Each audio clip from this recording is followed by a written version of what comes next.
Well, welcome back, everybody, to the Backmarkers F1 show. It's been quite the layoff that we've had. It's been a good couple of months. We are very happy to be back on YouTube online doing the podcast. This is, of course, our first podcast since the whole lockdown situation, and, of course, the first race being back. Just a quick reminder that our podcast is sponsored by the GPBox.com.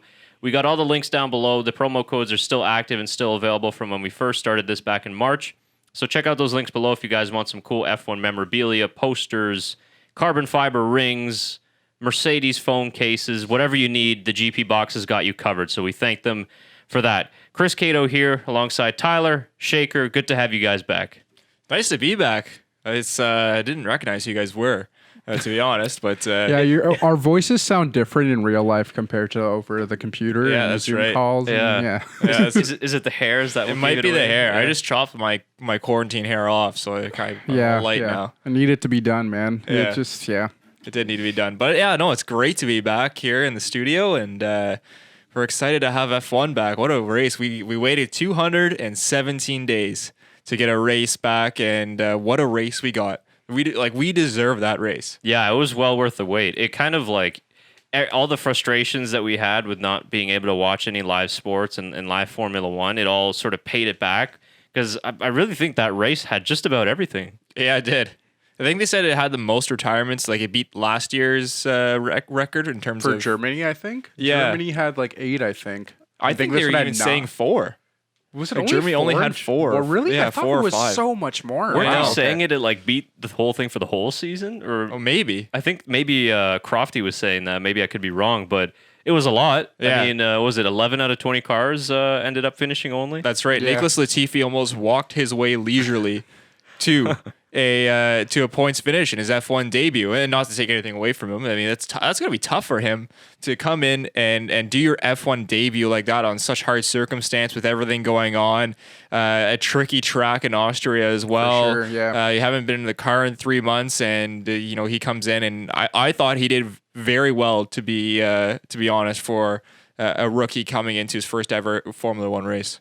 I did. I agree with you. And, some people are giving him a hard time, but I think for his first race, like you said, he had a kind of a scruffy weekend, couple of spins and crashes, not too much damage, but still knocked the front wing. I think it was in P3. Yeah. But when you look at the pace numbers, like he was only, I think after the second safety car when Williams didn't double stack, he kind of got left out there in the back and then he wasn't able to catch up before the green flag. But then after when things got going, he was only 0.1 seconds off of Russell's time, and he was actually faster than Grosjean, who was ahead of him. So, I mean, good sign for Williams, first of all, that the pace is there. In qualifying as well, Russell was P17 and was only, I think, 0.07 of a second off of Q2. Yeah, something like that. Latifi was a little farther behind, 0.6 off of Grosjean's time, but not like massive. Well, even every lap he did in Q1, he improved dramatically. He was just feeling more and more comfortable and confident. You could tell. So that comes with time. I mean, you're either a good qualifier or you're not. It seems like, and Latifi just has to get some more time under his belt, I think. Yeah, I think, like you said, his time will come, and it might take him 1 or 2 races. But I think that we're already going to be seeing improvement when we come. Well, I guess we're not going back to Austria. When we stay in Austria, yeah, that's right. For the Styrian Grand Prix in a couple of days' time, I think we'll see some improvements for him. But it's just cool to see him. Like, obviously, we're a little bit biased just because we talked to him earlier in the year, true. so he's kind of a favorite of ours. Yeah, if you haven't checked that out, make sure you check out our. It was almost like a season preview call with Latifi. Supposed to be. It was supposed to be, about 3 or 4 months ago now. But if you haven't checked that out, it's a great 15 minutes. 20 minutes. 20 yeah, minutes. We got some good time. Yeah, conversation with Nicholas about his feelings of going into F1. So make sure you check that out on the channel.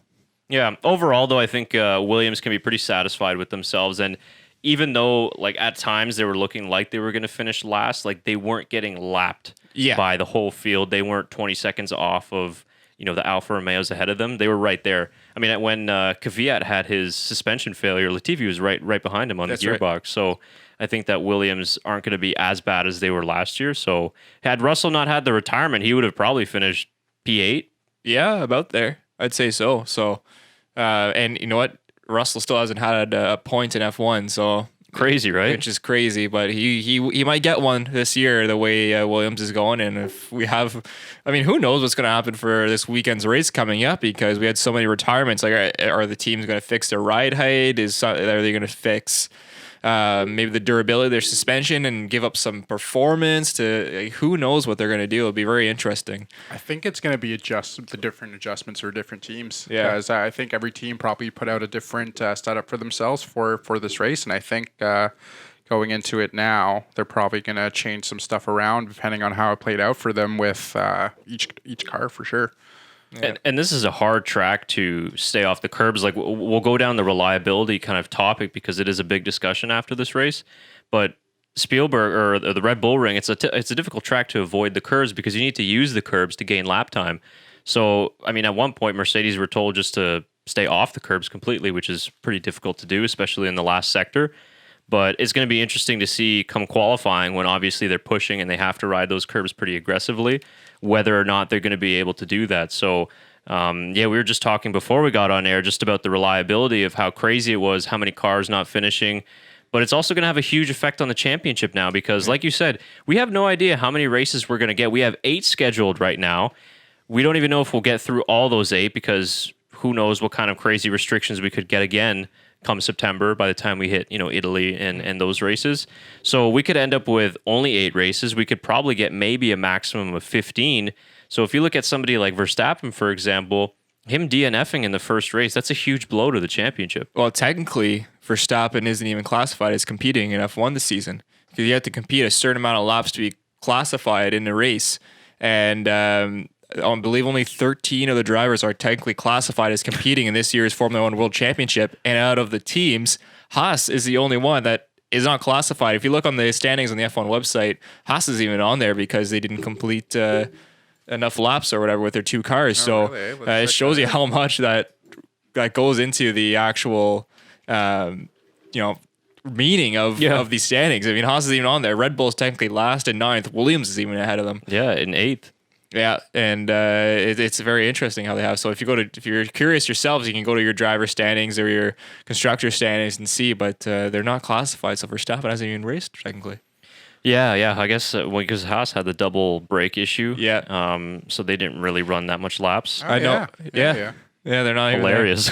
I believe Günther Steiner was saying that they weren't expecting that brake temperature issue to be that big of an issue, which means that they knew it would be an issue, right? But didn't know it'd be that big of an issue. So we'll see if they fix that for this weekend's race coming up. But interesting. I mean, Gene Haas is very committed to F1, but you have to think from a business point as well that they need to have a good performance this year because Gene Haas also owns or partially owns a NASCAR team. With Tony Stewart. It's called Stewart Haas Racing, and they're one of the better teams in NASCAR. They in their last race, which was the Brickyard 400. If you don't know where that is, that's at where the Indianapolis 500 takes place. I believe they had 3 cars in the top 5 that they finished with, which is very impressive. They had a great weekend. So Gene Haas knows how to win. He can produce good cars. It's just a matter of getting his F1 program together after a tough couple of years.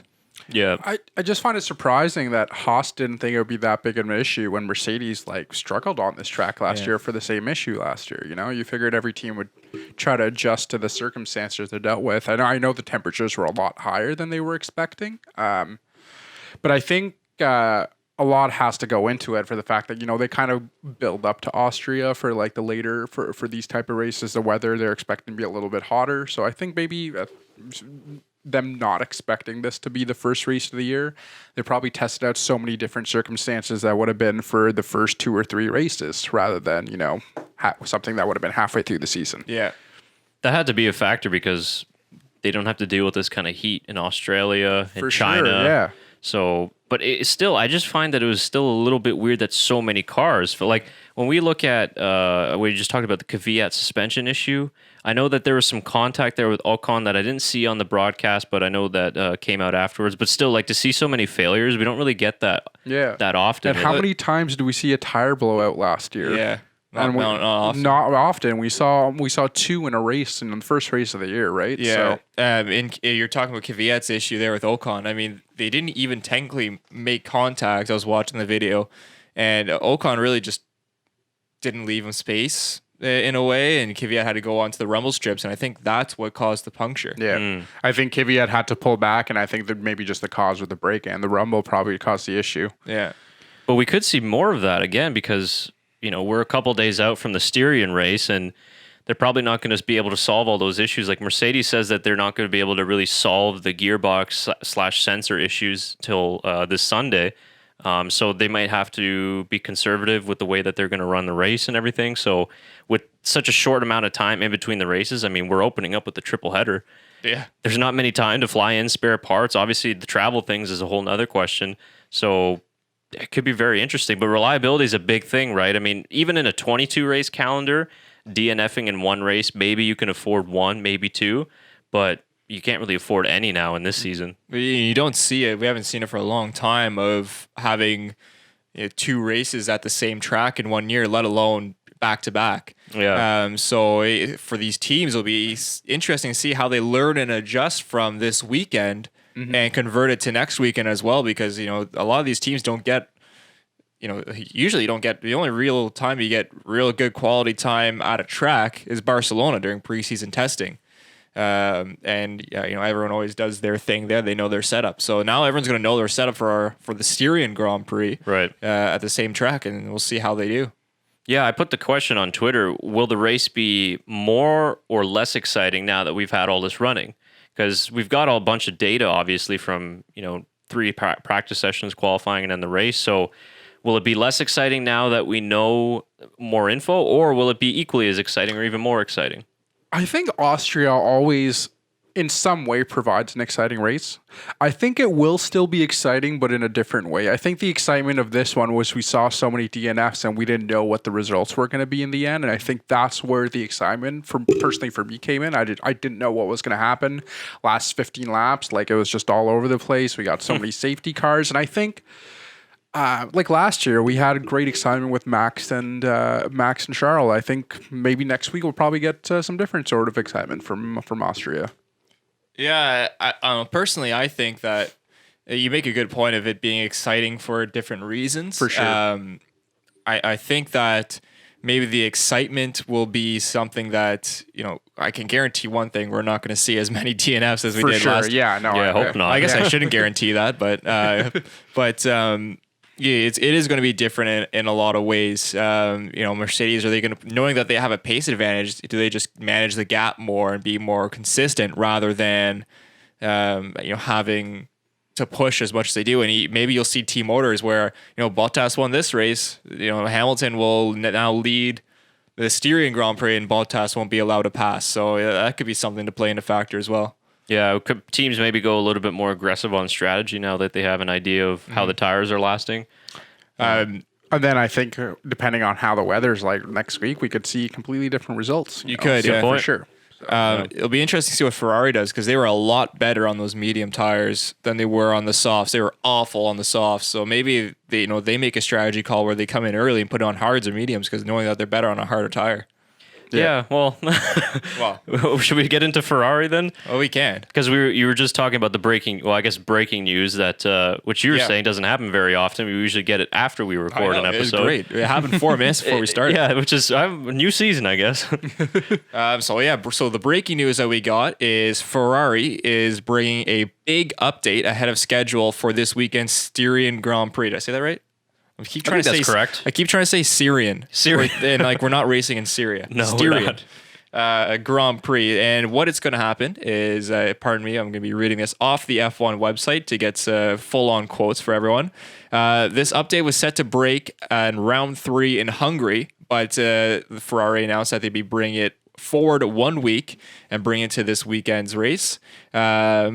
In a statement, Ferrari said the SF1000 didn't measure up even compared to expectations ahead of the event, which is very interesting because that means that Thanks, Shaker. Shaker's pulled up on our monitor here. We haven't monitored. This is new. This is new, and I'm just trying to get used to it. I'm not reading off my phone. That point's very interesting because that means that they knew their car wasn't going to be good going to this race, and they weren't happy. So this is in hope of bringing forward to next weekend the introduction of the aerodynamic pack. This is so Italianly wrote. The introduction of the aerodynamic package scheduled for the Hungarian Grand Prix. Or at least some of its components. So it might not be the full upgrade, but they're bringing some of their major components that they were supposed to bring in. It's all going to be aero designed, which means that hopefully they can be a little better in the corners. We're going to show you a little video. Yeah. And, actually, I'll show you right now. This is Sebastian Vettel. This is very interesting. In turns 4 and 6 during this race, watch this snap oversteer. That's him riding on the curbs. Looks normal. This is courtesy of F1 TV. Watch the snap oversteer that he gets in turns 4 and turn 6. So here is his big lockup, which had nothing to do with the snap oversteer, I would believe. And then going into this turn here, coming up, you see him under braking, not touching any curbs. Boom, during his turn-in, snap oversteer caught it very well. Turn 5 here, and then going to turn 6. Boom, another snap oversteer right at turn-in, which is very interesting to see. So is that something that has to do with the aerodynamic package that they're running, or is that setup-wise, is that something wrong with the SF1000? And Seb did very well to catch it, but it could make a lot of sense of why their pace was so bad. And that's just one lap, too. Yeah, it's just one lap. So kudos to Vettel for catching that car a few times. But it'll be interesting to see how much these upgrades help the Ferrari. Yeah, well, I think it's definitely the aerodynamic flaw. That's the problem. Leclerc, he drove an excellent race. Obviously, he was fortunate with all the retirements and everything. But, the car's just god-awful. They're the sixth best team right now. Yeah, they are. And as I mentioned, they knew it was going to be not a good car. So... Not only were they not sandbagging, they put like a couple extra bags of cement on the car. Right, yeah. Maybe they're sandbagging for this weekend. Oh yeah, they're like, yeah, we've got them right where we want them. That's right. Hey, they still got a podium, so it worked out all right. True. Yeah, that's not the worst start, I guess, in the world, but no. Yeah, they're absolutely atrocious. Like, just go back to qualifying, and both cars almost didn't make Q3. Vettel obviously didn't make Q3, but Leclerc was close to being knocked out as well. So. Even Leclerc, he said, this is crazy. He's like, you're P9 or whatever, or P10. He's like, this is crazy. Yeah, because F1 put out the statistics, like 2019 comparison versus 2020, and the gains made in Ferrari are like a second slower than last year. Engine. Yeah. I think it's pretty clear, right? Because when you look at all the Ferrari customer engines too, not one single one, except Giovinazzi finished in the top 10.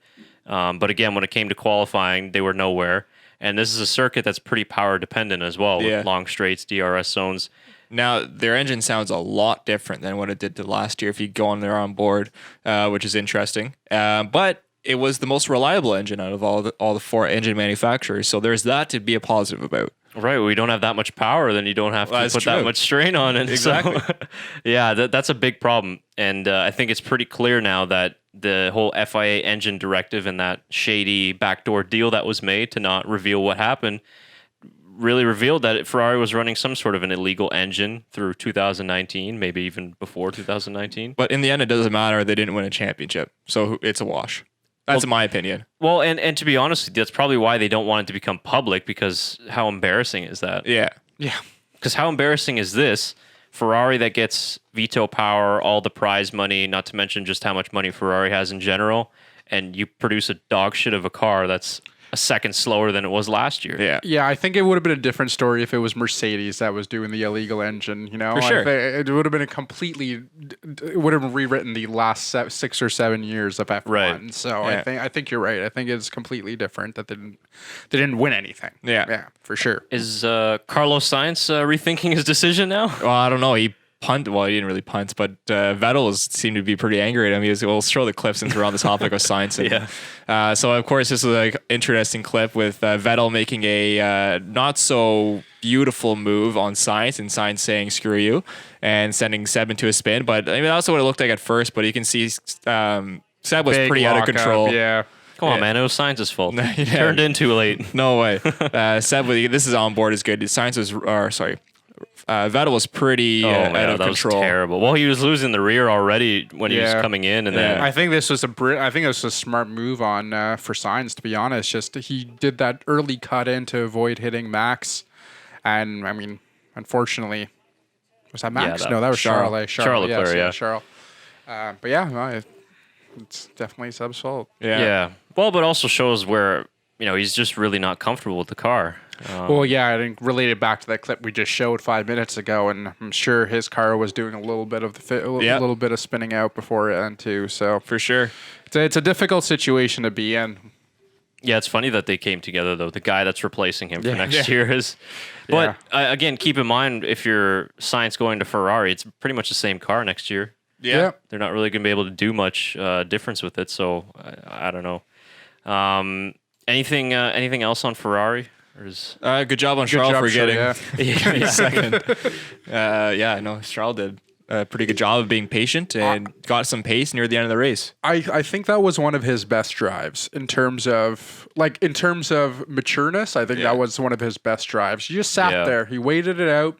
Didn't need to push any drivers. He just sat there in his position, in fourth and fifth the entire time, and just waited for his opportunity at the very end. I think that was the most mature drive I've seen out of him in the last 2 years. When he started overtaking guys, I was like, "Oh, there he is! It's a race, right? Oh, there he is." Yeah, it was good to see Ferrari battling with other midfield teams. Yeah. That's where they will be this year anyway. Yeah. Okay, well then moving off of Ferrari, let's go to Lando Norris. We're just talking about midfield teams, Lando. and McLaren at the moment aren't even a midfield team. They're second in the constructors standings, but a very well done and congratulations to Lando Norris because he had a fantastic weekend. I mean, he stole the show on Saturday, in my opinion, qualifying fourth. We all thought the Racing Points would be best of the rest, fourth and fifth, and it turned out it was Norris. So put in a good lap there, and then come race day on Sunday, struggled a little bit kind of in the early midpoint in the race. Yeah. But then at the end, just completely, I mean, it was amazing. Yeah, I know it was. Lando really used his iRacing offseason to skills, to get back and stay fresh, I guess. But he raced phenomenally. It was very mature drive from Lando, and that last lap. To get the fastest lap of the race and get within the 5 seconds to get the podium was amazing. Like what a lap to put in, and he is pretty impressive. Yeah, that final lap, it surprised everybody because I think he was 5.8 behind, and I didn't think he was going to be able to do it. And I thought, Jesus, Hamilton's going to get lucky again and stay on the podium. Yeah, and then just turned up the engine, put in the perfect lap. But even his move on Perez, like when the camera just cut back to Norris in the middle of punting Perez off of turn 3 and then making that move was great. Yeah. So I think that was a fine move as well. I don't think there was any issue there. Oh no, I don't think so either. Yeah. No, I think it was a really good move. I called it Verstappen-like, really. Yeah. Especially in the exact same corner. So no, but really good for him. And he was the MVP of the whole lockdown situation, just providing us with some good entertainment, which he usually did anyway last year online, but the kid can race. Yeah. Yep. No, he really can. It was proven in F2. I mean, he was a rookie last year. Yeah, you forget he was. So good for Lando, and I'm sure this is a way of things to come because the McLaren looks very, very good, very stable, and see how Sainz does as well in that car. But it'll be interesting to see McLaren's really making the moves. And you saw how relieved they were, like Zach Brown celebrating after the race, just like losing his mind. He was so happy, and the hug he gave Lando, it was really nice to see. I was pretty happy for McLaren. I love the clip that F1 put up of the synced video clip of them in the garage and then Lando celebrating at the same time. It really shows you how much team effort really goes into that win. And, that win is for everybody as much as Lando was celebrating by himself on the podium. They can't spray champagne on each other right now, right? They did anyways. They did. Yeah, okay. I wasn't too sure. I don't know why it's not an issue. It's just champagne. I guess. Yeah, I don't know why. Yeah. Well, and I was just like, why not just have the podium where it usually is? Because they're not limited. You're not allowed in the stands or on the actual. You're only track only. It's track and garage only right now. But wasn't the podium above where the pit lane is? Yeah, I guess they count on that as like a penthouse. Yeah. I don't know. It's not that awful where it is. No, it took a little while just to get it set up and going. I think it is the first one. I think once Yeah. they get, they're gonna have two tries at every race they do. Almost, I was watching the F2 races as well, and they did the same thing. So I guess I was already used to it. Where if you just watch the F1 race, you weren't used to seeing. Yeah. No, I watched both F2 races. And I thought they weren't going to do it because they went to the interviews right away, and I was like, oh, are they just not doing a podium Yeah, it was. at all? It was. Yeah, it definitely wasn't as big of a celebration. Yeah. But yeah. Just can we also Lando's champagne spray where he just like Oh, banged it on yeah. the no when he banged it on the ground. Oh, I didn't see that. I thought he was gonna break it. That's a what he was Ricardo doing. move. Yeah, but it was sweet. It was really well done. He's got experience. Yeah, he does. He's. Oh no, it was Charles that went to Vegas with Ricardo. I was gonna say. Oh no, Maybe Lando did too. They will be teammates next year, so that's gonna be wild. it's going to be a lot of fun. Yeah. But good for him. And Carlos Sainz too, finished fifth. Great which race. That kind of goes a little bit under the radar. So, yeah, McLaren got a handful of points. It's their second podium in 3 races. Yeah. Think back to last year, right? Fantastic. So, Yeah, it's great. And both happened when Albon got taken out by Hamilton. right. And both happened in a circumstance where they can't celebrate On a regular a podium. regular podium. That's right. Should we get into the Hamilton Albon? Great segue. Yeah, I thought so. You want to show the clip first? Yeah, I guess we'll pull up Yeah. the incident in question, and then we'll let. Well, I mean, I'm pretty sure everybody's seen it, but we'll watch it and then just kind of give our own commentary over it. I think all 3 of us are in agreement of who was at fault in the incident. Sorry, I'm just trying to adjust audio here at the same time as I Yeah, do no this. problem. No worries. You could probably even turn off the audio. I don't know if we need it, but This is Albon and Hamilton's reaction. yeah, I was saying that I thought Brazil was worse. So here it comes, outside of turn 4, Yeah. and I mean- looks very familiar. It is very familiar. At a little higher speed, I must say. Yeah. But Albon with better tires on the outside, making that move. He was ahead here. Hamilton needs to give him that space. And clash of wheels. Hamilton drove on. Albon was done. I think this is solely on Hamilton. This is not a racing incident. I think it's a crash. I don't think it was intentional at all. But I do think it was a crash that deserved his 5-second penalty. And I thought 5 seconds was enough. I mean, it's nothing Think you it can should be more. I didn't think so. I think it should have been more.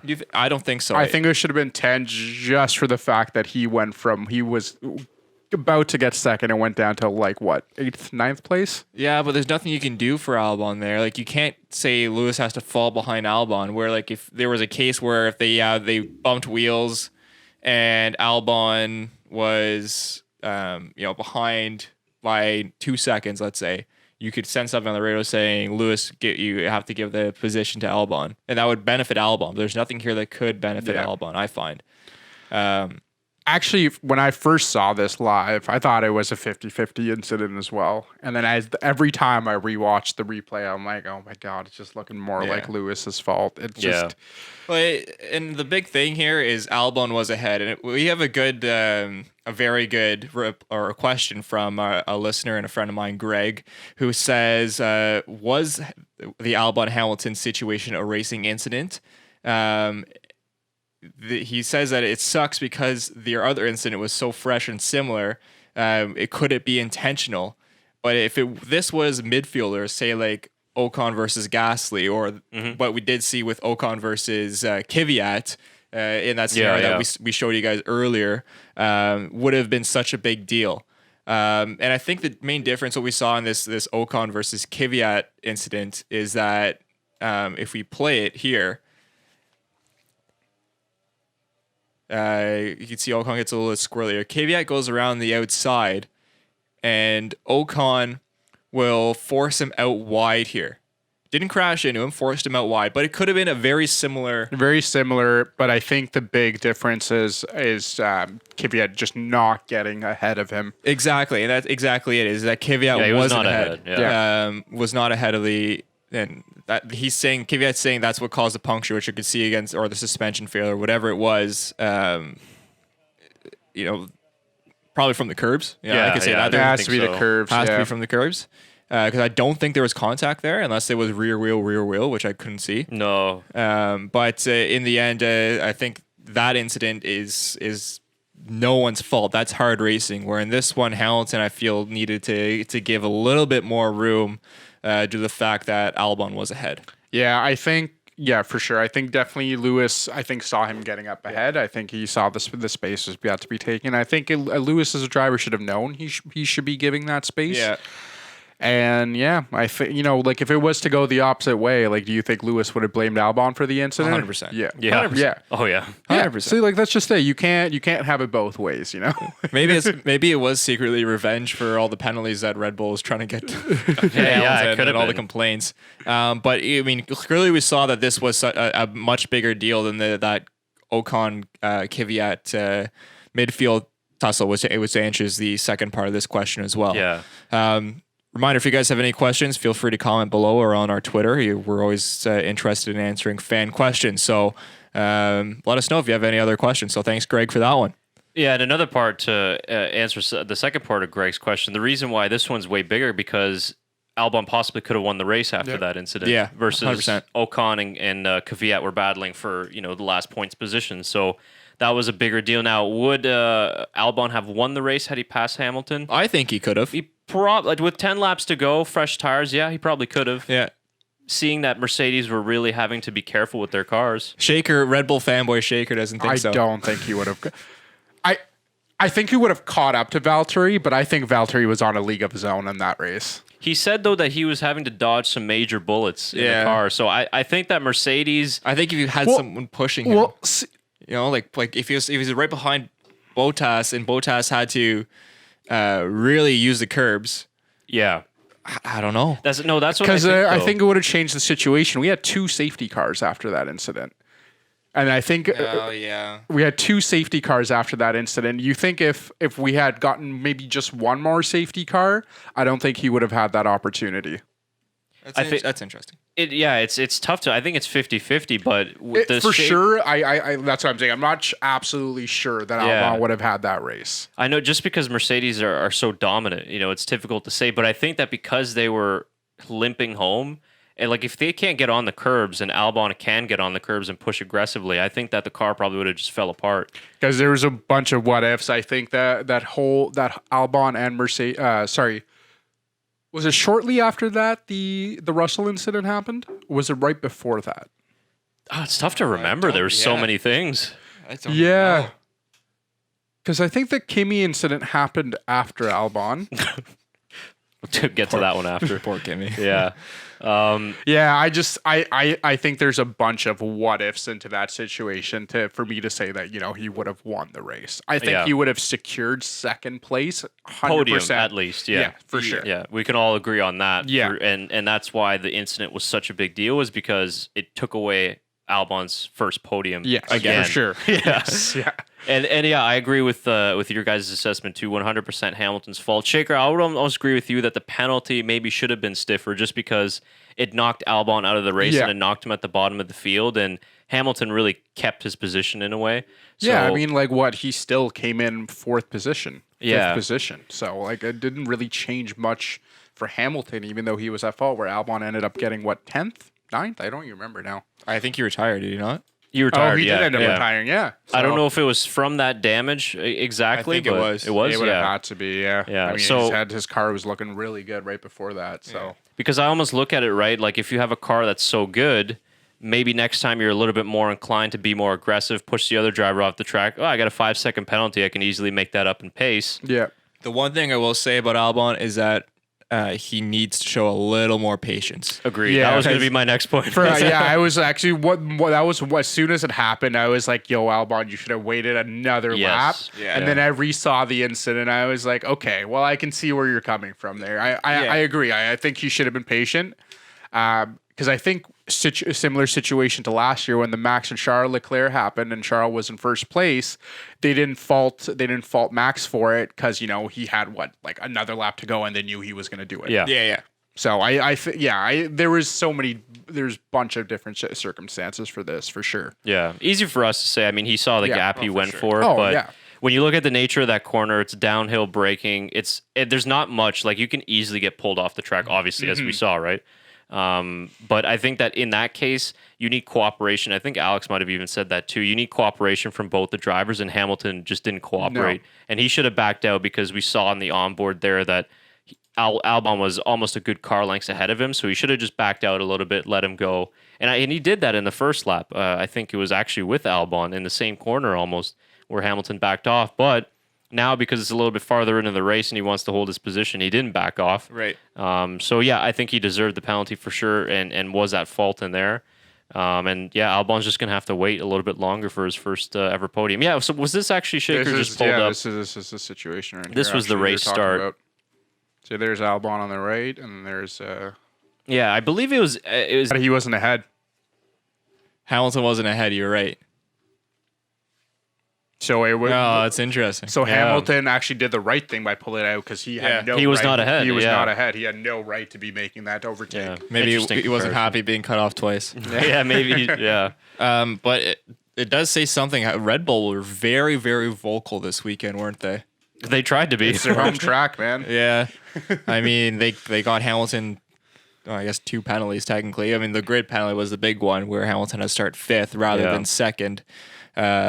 And that came at, last second too. It was right before the race, and we're like, oh my God. Yeah, literally last second. I guess, I don't know how they get new evidence, an hour before the race or whatever. Yeah, I mean, I don't know how the stewards don't have that. Apparently the big thing was they didn't get all of the footage on time. I'm like, you're literally recording live. Yeah. Into so many servers, and you're telling me you did not get live footage. Well, Christian Horner said it was actually social media, because people were posting the comparison of Max in Mexico last year failing to slow down for the yellow flag with Hamilton's incident. So it was actually like social media pressure of Red Bull and Max fans, or people that hate Mercedes, just posting stuff. You guys did it. Never doubt the Dutch fans. Never doubt the Dutch fans. They're our biggest viewers. We love you guys, and thanks for having something to talk about. So good for you, because apparently it worked. But I think somebody made the joke that Christian Horner is still trying to protest the DNF, putting in the complaint. So, but yeah, I mean, it didn't work for the DAS. It worked obviously for the penalty. So, it really honestly. I forgot about they complained about the DAS too. Yeah, you're right. Yeah, to go through. Well, Christian Horner was on a lot during this race too. I mean, I know he's on a lot anyways, but it seemed like compared to any other director, he was on the most.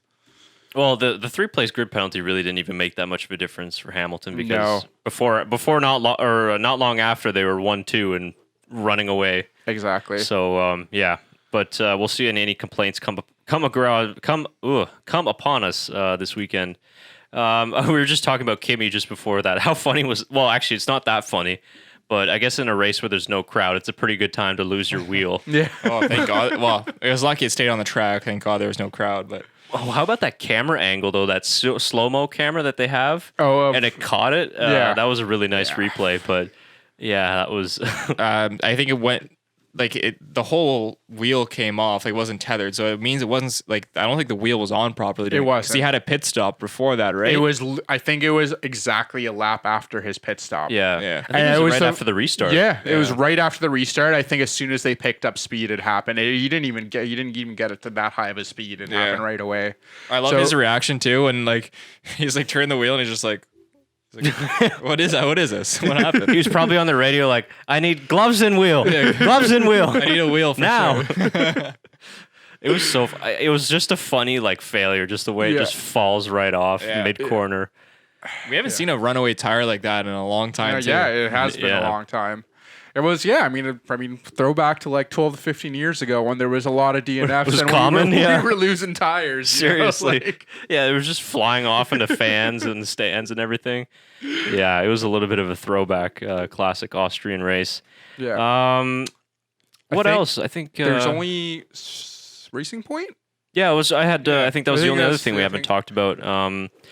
Honestly, I think a little bit disappointing of a weekend for Racing Point. It was. I think from what they showed in qualifying and practice. Yes, that's the one. It's forgetting the word. Sergio Perez was really holding it down, and then I just don't playing Stroll, man. Well, I mean, if you're talking about qualifying, Yeah. okay, yeah, because in the race he did have the engine issue. Yeah, but, not his fault. Yeah, no, I agree. That was not his fault. Well, see, but- this is the problem though. Now is when you have a good car, it's going to expose your talent, Yeah. and Yeah. I think we're seeing that he's not as good as Sergio Perez. No, I don't think anyone. I think everyone knew that though. But I still think he's a very good driver. Like he had it. You saw that his struggles last year. Did he get even close? Really during qualifying, his qualifying has improved For from sure. last It year. has. And he's a much better race driver than he is a qualifying driver, which is a huge thing to remember as well. So I don't see anything wrong with it. I mean, yeah, his qualifying wasn't great, but it was still Still made it to Q3. he still made Q3, which is very good. And the Racing Point car didn't perform as good as we thought it was going to be. So again, not totally his fault. And it's the first race of the season, so Yeah. everyone's shaking off the rest. And if I'm not mistaken, Perez still finished Sixth. right? Yeah, I think behind Hamilton and Yeah. Sainz. Yeah. Yeah, behind Sainz. So again, not terrible. And like I said, we're a little bit hard, or I was a little bit hard on Stroll. I guess he did obviously not finish the race because of the engine issue. So had he not had that, I don't know where he would have finished. He was kind of Seventh, in the, maybe. probably, yeah. Yeah. Most likely ahead of Vettel. I don't know if Leclerc would have gotten ahead of him, but the car looks good. Like in practice and in qualifying, the car looks good. But I think that McLaren, maybe people underestimated them a little bit, and I think that battle for fourth is going to be pretty interesting. Battle for fourth, battle for third. Yeah. That's Battle right. for third. Yeah. Yeah, good point. Actually, it's a battle for second right now. It is, yeah. Yeah. I mean, Red Bull got no points. They have 0 points. They're not even in. Well, they are. Yeah, and I think. But they're below Williams. They are. Do you think if similar things keep happening to Albon this year, I mean, not getting a podium, not getting points and stuff, he's going to be in a similar situation to Gasly as next year? I mean, I know it's Tough very question, early yeah. on to ask that question. I mean, it's only the first race of the year, but Well, it's a good question, though, because it's actually brings up another sort of driver market rumor, which is going on, that Renault are going to announce their driver decision come this Wednesday. That's right. And they're saying that it is a driver that they have worked with in the past. So, I mean, we put out a poll on Twitter asking, is it Hülkenberg, Alonso, Julian Palmer? Kevin Magnussen has driven for them before. That's right. Some people were even suggesting Alain Prost, but I don't think that's going to happen. I don't think that's happening. But if they're saying they've worked with them before, do they mean a junior driver?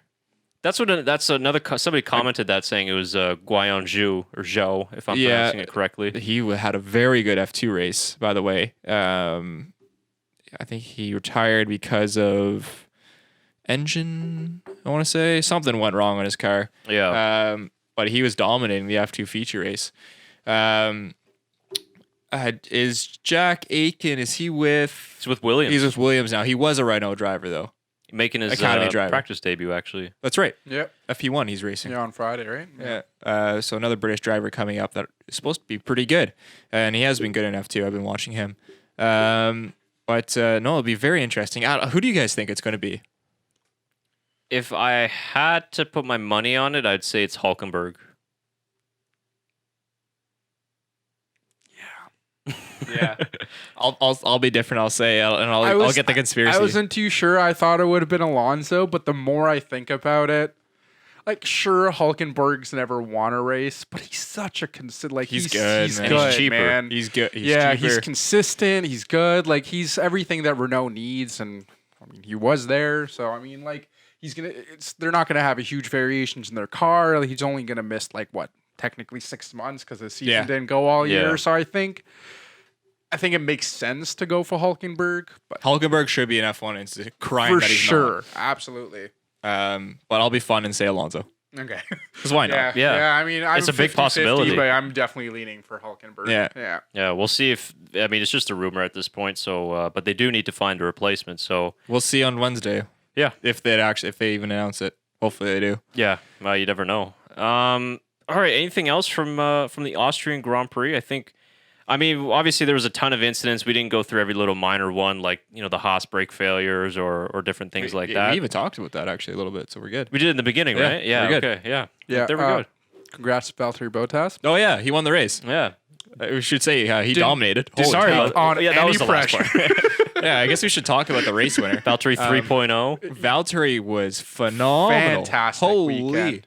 I think this is his year to win it. Okay. It's got to be. He did not take any pressure that was coming on from the team or Lewis from behind him. He handled the entire weekend so well. I agree. I think this is definitely his year. I think if he wants to stay on the Mercedes team and prove that he's a winner and a world champion, I think this is definitely his year. I could see him pulling a Rosberg and winning and retiring. Yeah, Making room for Vettel. Maybe. Mercedes. Man, I agree. I think that this is going to be a great year for Valtteri. He's on fire. He looks like he's in a different mood and different mindset for this year for sure. Now, we said that was it not last year, the year before that?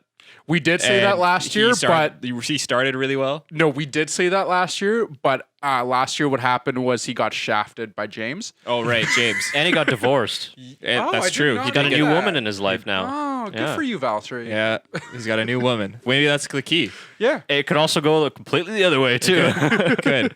But no, he was phenomenal. And I think it's this year for Valtteri. Hopefully he can, if there's anyone that I want to see, if a Mercedes driver is going to win the championship, They will. Which they will probably. I want to see it to be Bottas because I think he deserves it. He's raced so well, and it's nothing against Hamilton, but I would like to see someone else win the championship. Yeah, I agree with you there. I just don't. Yeah. Like I would love to see Bottas win. Yeah, for sure. Because this is technically his he's not signed on for Contract another, year. Yeah, right. Yeah, so I think that he's got to prove himself this year. Becomes world champion, he either gets re-signed with Mercedes or he goes to another team. That's going to be in the similar position to be challenged for world titles. So. Yeah, And with the shortened season, right? This is a great chance for him. For sure. Yeah. He kind of faded toward the end of the season, so maybe he can keep up his form enough for 10, 12 races, however many we get. But yeah, off to a good start for him so far. Mm-hmm. Yeah. No, it is. Keep it up, Valtteri. See how he does this weekend. Keep it up. Any final thoughts on the race then? I'm just very excited for next week. I'm interested. I'm keenly interested. Yeah. Very. I'm immediate. That's my immediate thought after the race ended. I was like, how is this going to play out next week? Now, with all the with everything that happened this week, it's going to be a completely different situation. So it should be a very good race in terms of that. Yeah, absolutely. It's very interesting, and it's nice that the standings are a little bit shuffled up now. For sure. If we have more reliability and all the cars are able to finish, where do the Racing Points slot in there? Will the Ferrari upgrades bring any surprises? How can some of the other midfield teams like Alfa Romeo and Alpha Tauri jump up in there? So, yeah, it's hard to predict. I think Mercedes are definitely the favorites again to win the race, but behind them, what's going to happen? Who knows? Yeah. Could see another McLaren on the podium. We could. It could be not the exact very same. Very big but possibility for sure. Yeah, I'm excited. Yeah, really looking forward to it. I know. Second of the triple header. We're looking forward to an F1 season for the first time in a little nice. bit. Yeah, it's very nice. Compared to last season's. Yeah, and one thing we have missed is hearing from our fans. So please comment down below any thoughts that you had from the 2020 Austrian Grand Prix. F1 fantasy rankings? Yeah, I was just about to mention that too. Yeah, we can do that. I definitely forgot. I did forget to do my team as well. So, we're giving you guys, and you know what? What actually happened is we're giving you guys a head start. Exactly. Yeah, that's how we did it. I think I might have changed my team, but then I think I picked a lot of Red Bull drivers, so that's not good. Forget it. Yeah. That's not good. But yeah, a reminder that our F1 fantasy is going back on this year. And we will be taking part. We'll be putting our teams in this year. But you can join. Where can you join? It's on our Twitter. All the info's on our Twitter, including the standings after race week 1.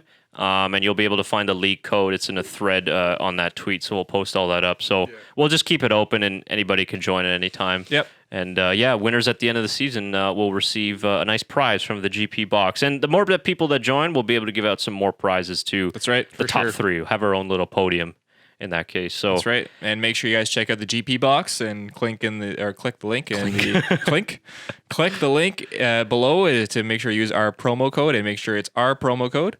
That'd be very, very grateful if you want to check out some cool merch stuff. Yeah, and we also got our website, the Backmarkers F1 Show, TBMF1Show.com. Putting some articles up there. You can find the audio version of the podcast as well. And then, of course, all of our other social channels are all available for you to follow. And yeah, next coming up for us will be the power rankings of the drivers and the teams after the Austrian Grand Prix. And in a couple days' time, we've got the Styrian Grand Prix. So very much looking forward to it. Keep in contact with us on Twitter. Send us any questions, like Tyler said, or any thoughts that you have on the race. We always love to interact and hear different opinions. And it kind of educates us a little bit more, too. We kind of see some incidents into different light. And when we're not experts, so, Yeah. we're there. We're getting there. Are we? I know. Well, that's good. People seem to want to talk to us, so I think we're getting there. Well, that's good. Yeah, there's about 1,200 people that think that way. So Take it. yeah, we'll take it. Any final thoughts? No, I think that's it. Let's steer right into the Styrian Grand Prix. Good to have you back. It almost worked. We'll still have really bad puns. Yeah. All right. As always, we really appreciate everybody sticking with us, and great to have you guys back watching our channel. And we'll be back soon in a couple days with more content. Really hope you guys enjoy the racing. Thanks for joining us, and have yourself a good day.